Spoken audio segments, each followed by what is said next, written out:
Navy officials now say they hope to fly this Boeing P-8 Poseidon again someday because it's filled with high-tech surveillance equipment reportedly worth $200 million. To salvage the aircraft, they've been waiting for special equipment due in on Wednesday.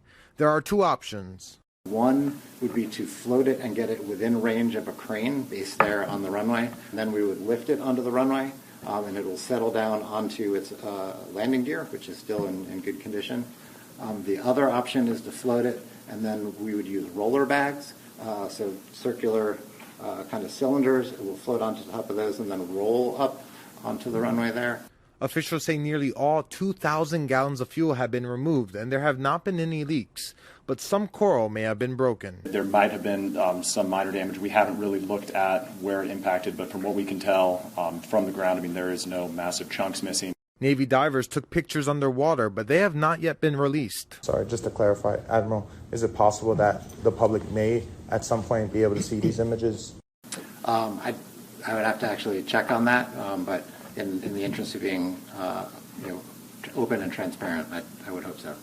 The Department of Land and Natural Resources says it is still waiting for military approval to get access to the area to survey the damage, but it does not plan to issue fines for any environmental damage because it considers the crash an accident. Wayne Tanaka is with the Hawaii Sierra Club. It's very premature to say that there are no bad decisions that were made, that this was purely an accident. I think it's critically important that independent surveyors be allowed to access the site and to assess the damage.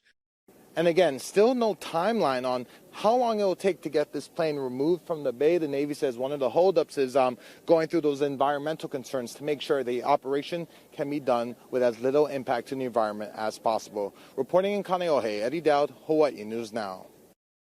Thanks for watching. Stay updated about breaking news and top stories on the NBC News app or follow us on social media.